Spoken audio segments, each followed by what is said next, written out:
Good morning, good afternoon, everyone. Thank you for joining today's session. My name is Jeff Scott. I'm the founder and CEO of Section 810 Communications. And my company, for those of you that don't know, we focus on communication skills and leadership development for organizations, universities, and individuals. But today's session is a little bit different. It's all about against all odds. And I'm so happy to welcome Alyssia Jovellanos as our guest today. Alyssia, it's always a pleasure to be with you, and I appreciate you joining. Hi, Jeff. So nice to be on this as well. So for today's session, this is really a much more informal, not even presentation, it's a discussion. I want this to be as if we're all having a cup of coffee together, talking about Alyssia's journey.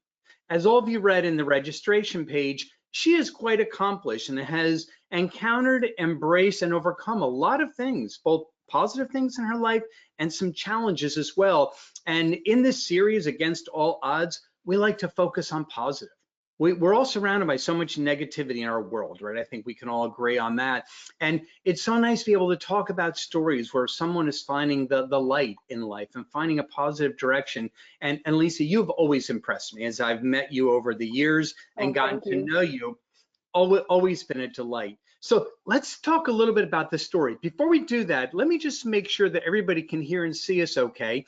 You do have the ability to ask questions in your control panel. Everybody is on mute except for Alyssia and I, but you do have the ability to use the questions to type something into us.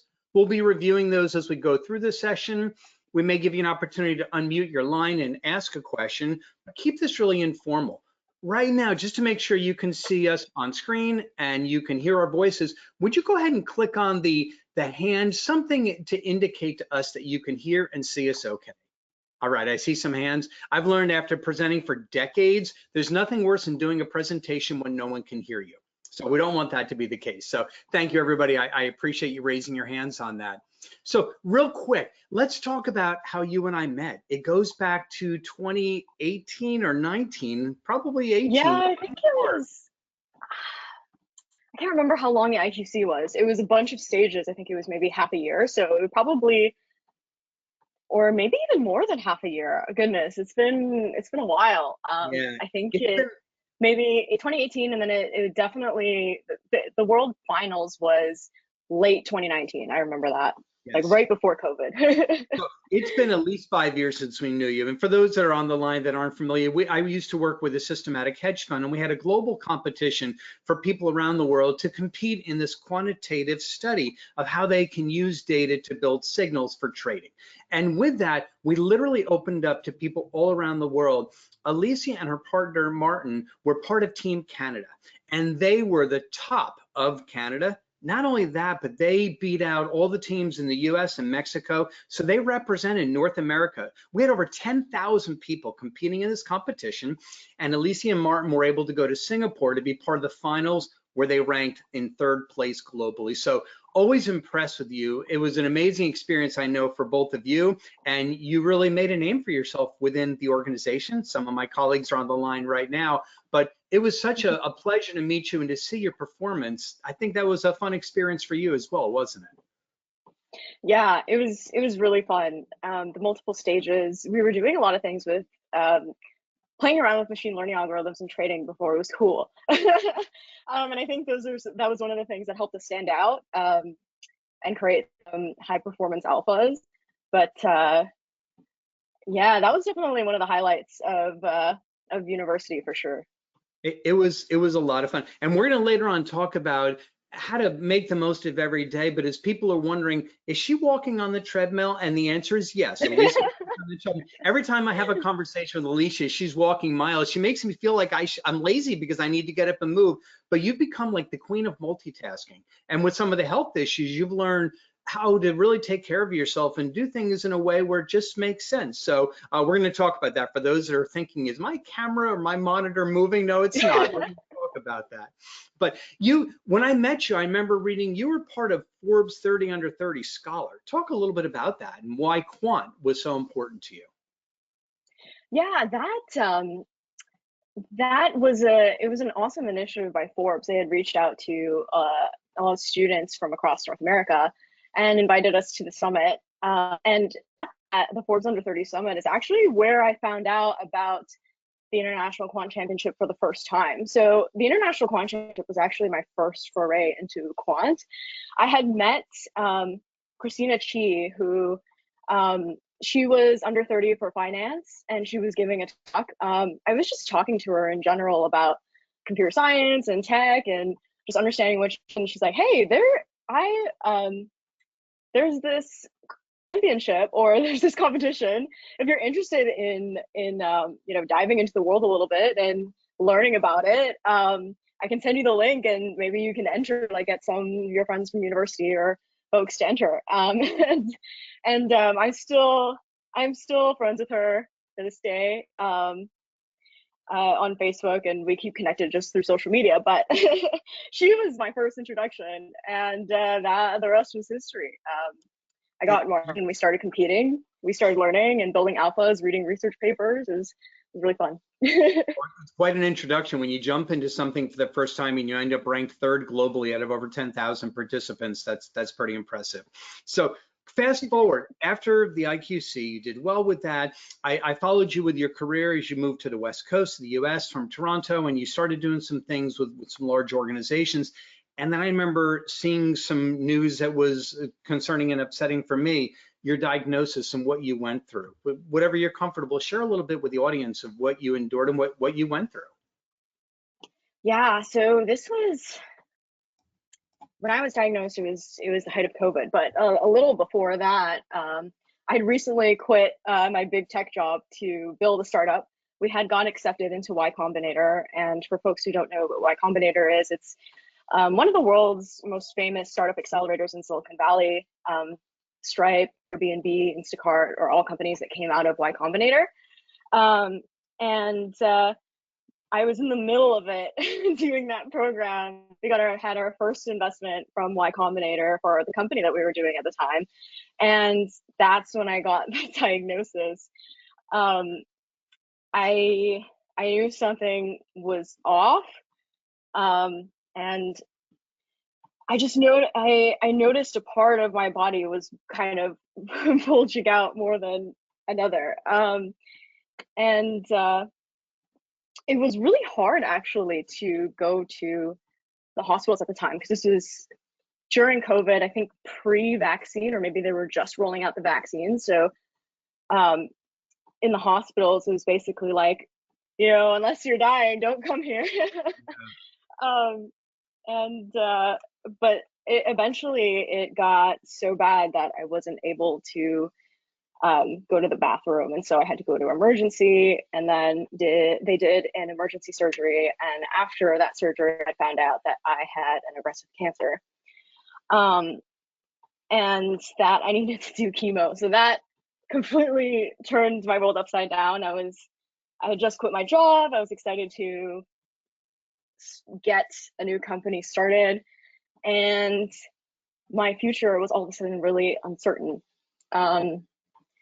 So everything happened really fast. It was a big blur. I remember having to do a couple surgeries first, and then to remove some of the masses, and then do chemotherapy. It was a really brutal regimen. There were weeks where I had to do it daily, and I was allergic to a lot of parts of it. So some weeks or days I just was kind of a vegetable and didn't really know what was going on. But somehow I got through it. I had lost all my hair and a bunch of other stuff, which, a good amount of it has grown back. I'm in remission now, which is a huge miracle. But it took a while for me to, and I spent, the last couple of years trying to build back what I'd lost, but I'm grateful to be alive. And so am I. And it was interesting because when I went through that, I mean, on the outside looking in, I knew you, and we had developed a professional and somewhat of a friendly acquaintance. And I remember reading some of this and thinking, do I reach out? What do I say? I'm curious, what would your thoughts be to people that are on the line that maybe they have a friend or someone they know at a little bit of a distance that they hear is going through something? Is it good to reach out? Is empathy important? Is privacy? What meant something to you when you were going through that? People that either did or didn't reach out. Yeah, so because it was also during COVID, I wasn't allowed visitors, so that made it really hard. I didn't really reach out to people because I was just so tired all the time. But when people, I had always appreciated when people reached out. And I think something that was always helpful was people were like, no pressure to respond. I know it's like a really intense time, but I just wanted to let you know that I'm thinking about you. And so when I see friends who are going through stuff, I message them, thinking about you and, you know, um, no pressure to respond if you need anything, but I just wanted to let you know that I'm here. And that those are really helpful. Like every message that people sent, I read and eventually replied. It took me a while if I was if I was going through treatments and whatnot, but eventually I tried to reply to everyone. But I read them and they made a really big difference on the hard days when Okay. I can think of those messages for sure. That's good to know, because sometimes I think when we're not going through something, we don't know what is the right thing to do. Do you reach out? Do you not reach out? Because sometimes it's uncharted territory. But your path was so unique. Again, I met you, you were Forbes 30 under 30 scholar, you landed third place globally in this competition, you're starting this big career, then you're founding something. Then I hear about this cancer diagnosis, and then I blink my eyes and you're in the Miss Universe Canada finalists. How did that happen? Talk about that transition, because that's not the normal, but it's pretty cool. So I think it's an interesting story. Tell us about that. Yeah, so I had my chemo treatments had paused and I had gotten into my first stage of remission. And so things were looking really up. I was really excited. I'm like, oh, I can start to try and exercise again and move around and stuff. But the treatments had done so much damage on my body. Not only that, but I had gotten quite self-conscious I've had, long hair all my life and it was weird. Like I couldn't recognize the person who I was, and I have all of these scars and all these things all over my body. And I was pretty self-conscious, honestly. So randomly, I can't remember how I found out about the competition, but like I had found myself um, not avoiding going swimming because I didn't want to put on bathing suits and stuff because I was really self-conscious about my scars and stuff like that. And then I remember looking at seeing the Miss Universe Canada pageant had been doing casting calls and auditions. And then one portion that I saw was that there was a swimsuit aspect, a swimsuit competition to it. And I thought to myself, well, if I entered that, I would have to get over my insecurity pretty quickly. So I kind of just threw myself in the deep end. I'm like, all right, I'm gonna sign up for this thing. I'm gonna audition and see what happens. And so I did, and then I ended up making it to the national finals, and it was an amazing experience. I got to do the first half of the competition, which went really well, and then oh my goodness, by some crazy fate, I broke my foot halfway through the competition, and so I couldn't finish. But and so I was watching the rest of the girls from the front row because I'm not gonna miss cheering them on and watching the pageant and stuff. But in a wheelchair, and I was being wheeled around. Oh, It was no. really sweet though because the organizers had visited me in the hospital and helped me when I when I broke that. But it was the worst timing, but it was an amazing experience. It was something completely outside of my comfort zone. Um, and I just kind of did it to give myself a something to strive for, a goal or a kind of an excuse to try to rebuild my body because it was kind of like knocking out two birds with one stone of trying to be stronger, trying to be coordinated enough to do the choreography, That that balance, and get over that fear of being out there, I guess. that's it's crazy, and I love the pun. You decide to throw yourself in the deep end with a simple swimsuit competition, but some people will really shy away from the things that they're hesitant or feeling uncomfortable with, and you just addressed it head on. Talk about grabbing the bull by the horns and really going Yeah. forward. That's pretty impressive that you said, I'll go on probably one of the largest stages in Canada to address this rather than going to the community pool that has 5 people in it. Let me do something big. So it seems like you've always done things of go big or go home mindset to really, if you're going to do it all the way. So Yeah, there's one that's of my really, favorite quotes that's like, if you're gonna do it or you do it scared, like it's fine to do it. You're afraid. And it's like a muscle. And you just keep pushing yourself. And then after you finish, you got a little bit further and you're like, hey, you know what? That wasn't that bad. I did it. And then you build on that. You just keep going yeah. until all of a sudden you look back and you're like, you know, I've done more than I thought, or you're capable of a lot more than you think.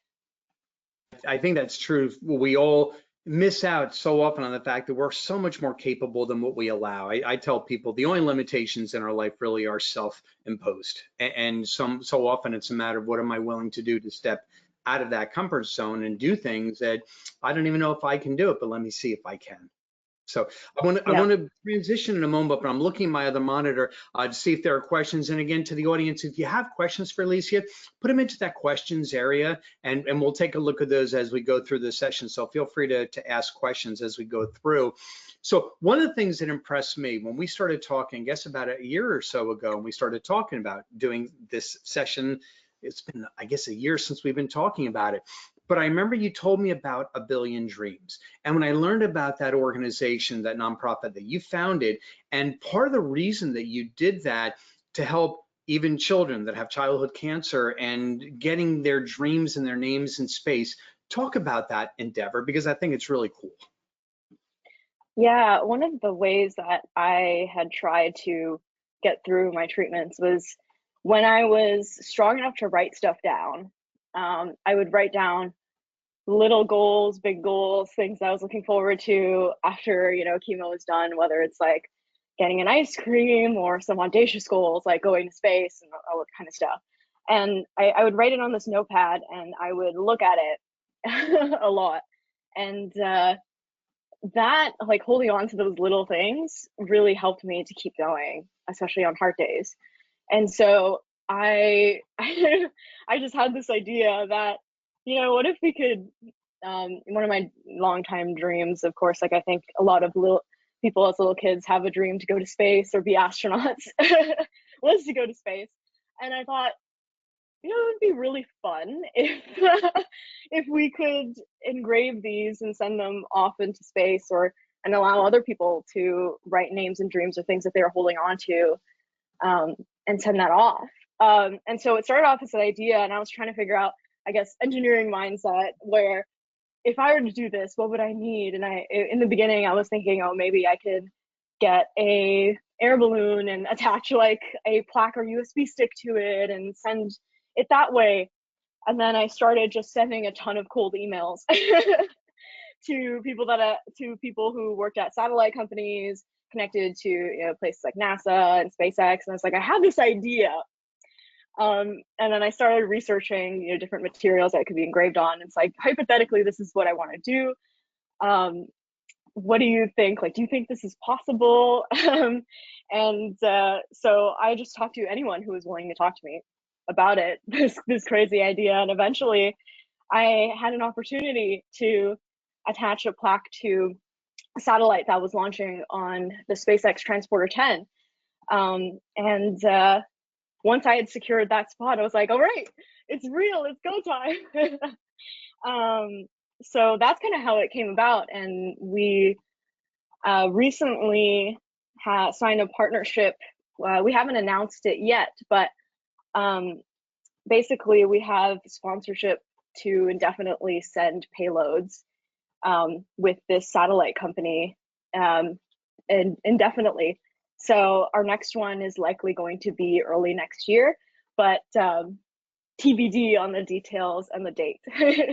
That's exciting. So talk about that a little bit there. It's actually a plaque. How big, what's on it, how many names, like how does that actually work and how do people get involved? How can someone say, I want my child, my grandchild, or my name and dream on this? To go into the detail a little bit on that. Yeah, so sending stuff into space, the most important part, like the most expensive part, is determining how much things that weigh more are a lot more expensive to send up. So I had to research different materials on what to engrave it on so that it's durable enough to be in space, but then also light enough to, not be super cost prohibitive. And so the plaque, the first one is pretty small, like maybe the size of a credit card. And it's engraved on a material called nanofiche, where they laser engrave all of the messages. And so we did 100 for our first one, and then it was attached to a weather satellite. And that weather satellite launched on the Transporter 10. That's awesome. So 100 people's names and dreams, is yours one of them that's up there? Did you make it up to space with yours? I think I did. I think I added it at the end. It was just like to be cancer free and to, make an impact on the world, something like that. I think you're already doing on your way to both of those. So that's awesome. How do people, if people want to get involved, what are the things that they can do? How do people know about you and about A Billion Dreams? Yeah, so we have a website. It's abilliondreams.org. And so we post updates there. Some things that are coming up is that we're going to be working with some nonprofits and hospitals that work with kids, to run some workshops too, of kind of build a dream workshop, or coming up with goals that they want to set for themselves and subsequently engraving them on next missions. And we will be announcing the next mission that we're doing relatively soon, probably in the next 1 or 2 months. It'll likely be in early 2025 is my guess. And we have a email sign up. So if you leave your email, you'll be updated on that. Excellent. That's great. Now, do you work with other organizations? I remember many years ago, the Make-A-Wish Foundation, which fulfills childhood dreams of kids that are terminally ill. And I remember doing some volunteering with them. Do you work with them or other organizations that are focused on childhood cancer and kids that are going through this?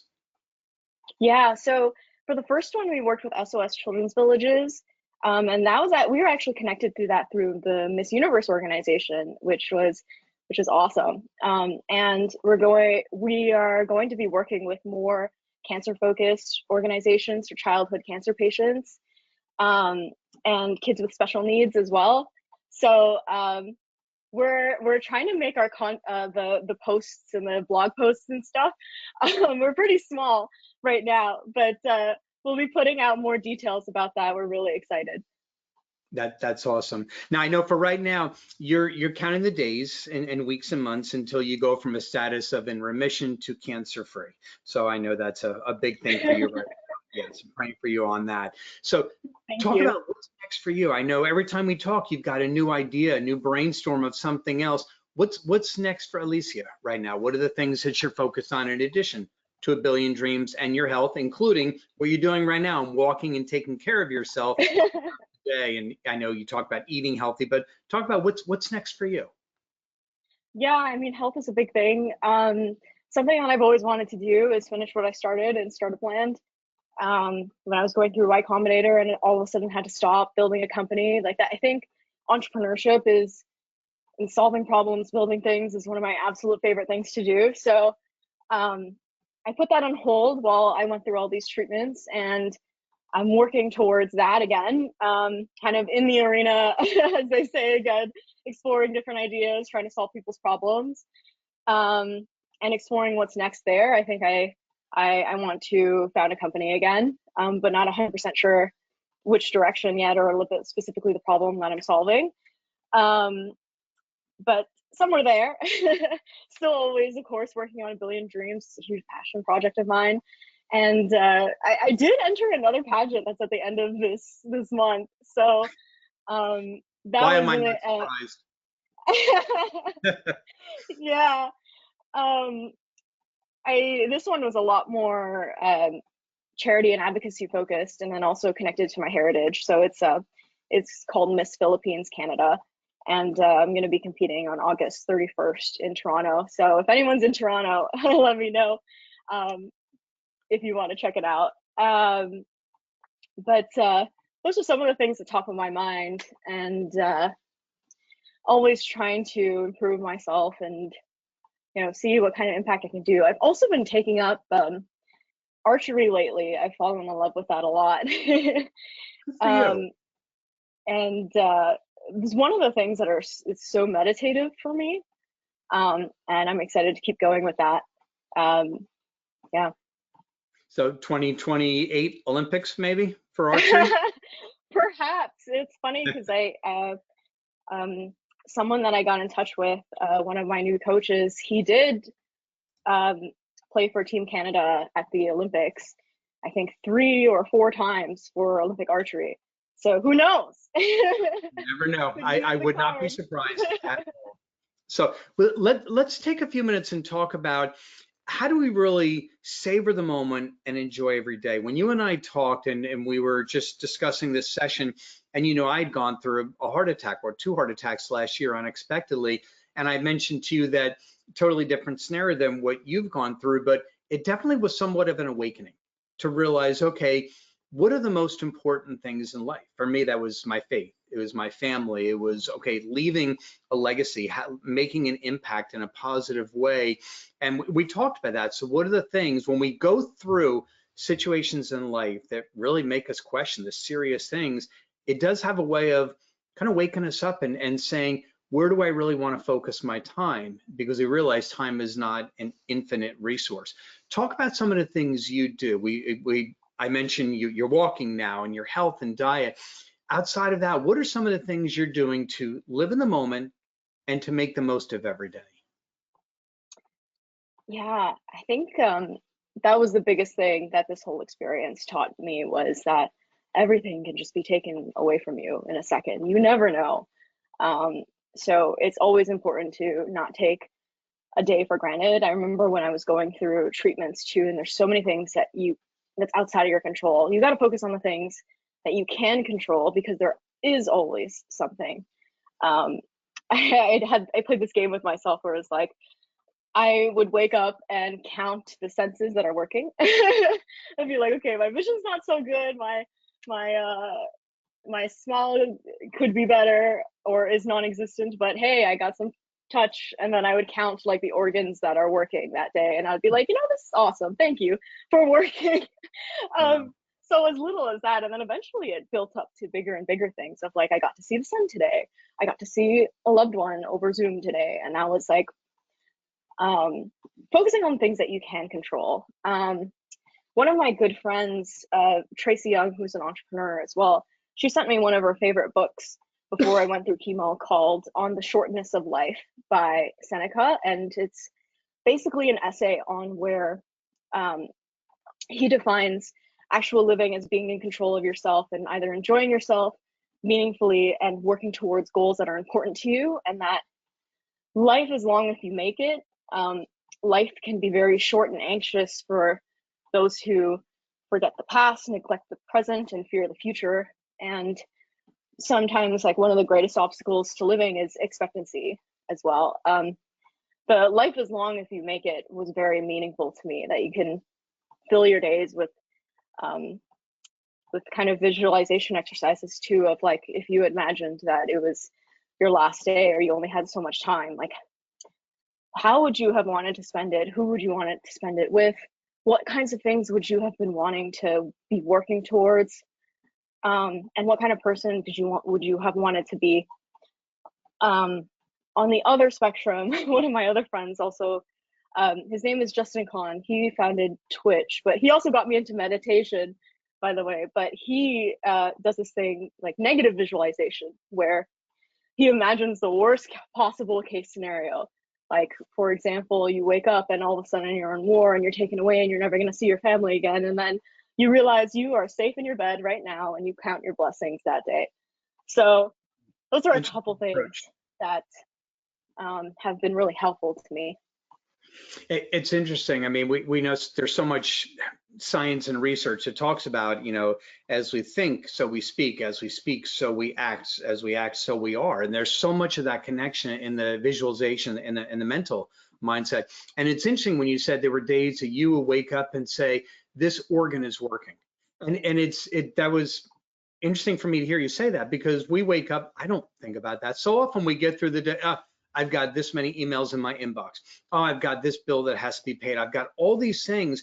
And when you're faced with something, it makes you literally stop and smell the roses if in fact you have a sense of smell. As you said, you're counting the blessings when you have Yeah. your senses working. But that's such an interesting concept that we take so many of the simple things that we take for granted, organs working, and yet when they don't work, you don't take them for granted. So that's really an interesting approach. The other thing I found is so often we get caught in the yesterday syndrome or the tomorrow syndrome. And I heard this story many years ago of two airline pilots that had a route from Dallas to Chicago. And every time they left Chicago, there was a pilot, co-pilot, had flown together for years. And every time they left Chicago, the pilot would veer off course just a little bit, look out the window, and then come back on course. And after years, the co-pilot finally said, "What gives? You do this every time we're on this route to Dallas." He said, "You see down there, see that little river down there?" He says, "Yeah." He says, "I grew up outside of Chicago, and as a kid, I used to go fishing at that river. And I'd look up at the airplanes in the sky and say, man, what I would give to be an airline pilot." He said, "Now, every time I fly this, try to look down and say, man, what I would give to be fishing right now." And it's so true that we look at the tomorrow syndrome or the yesterday syndrome and miss out on what's right in front of us today, because that's the only thing that we really are guaranteed is right this very second. So it seems like you've embraced that probably a lot better than you ever did before you went through this. Yeah, absolutely. It's, you know, I'm not perfect. It sometimes I forget that, and I forget to be grateful for those things, but those are the things that I come back to kind of put myself back in reality and continue going and building things that, or doing things that I find meaningful. So, Yeah, yeah. I believe that. And I see following you on social media and seeing some of the travels and things you've done. You've packed more into your years of life than a lot of people who are double and maybe triple your age have packed into their life. So I applaud you for that. I'm looking over to see if there are some other questions. I see one comment, "All the best, Alyssia, always an inspiration." That's really nice. Thank you for sharing that. Oh, And thank again, you. we've got another 10 minutes scheduled here. If you have specific questions, go ahead. I've lowered, let me go ahead and lower hands again. I see, Mike, it looks like your hand might be open, or your hand may be up. So I'm gonna go ahead and unmute your line if you have a question that you'd like to ask. Alyssia, let me go ahead and unmute your line. Oh, looks like it's not allowing me to unmute. I'm not sure if you're connected. And I see another Mike's got their hand up. Let me see that. Mike, did you have a question? I just unmuted your line. And it looks like maybe we're having a problem with some of the audio on that. My apologies. Sometimes the GoToWebinar platform is easier to work at than others. Mike, it looks like you're unmuted. Please. Hey, Jeff, thanks for having me. At least a great story, and my prayers are with you, of course.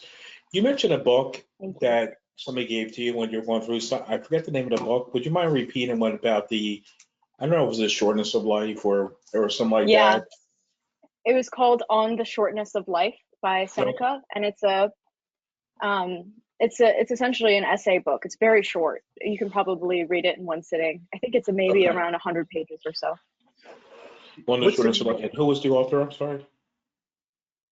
Seneca. I'll write it in the chat. Yeah, for that'd be some reason I don't see the chat, but maybe just me, Jeff. But Yeah, I can get it to you, Mike. Yep, on the shortness of life by Seneca. And Mike, let me just make a note, and I'll send to you in email afterwards to make sure that you've got that as well. all right, we'll continue blessings, Alicia, and best of luck going forward for sure. Thank you so much. I Sure. appreciate it.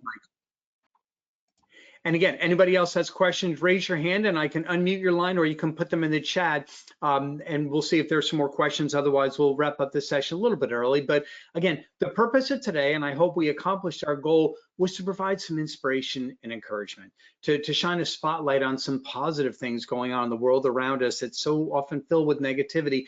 Alyssia, my hat is off to you. I've admired and been impressed by so many of the things that you've achieved in life at frankly such a young age.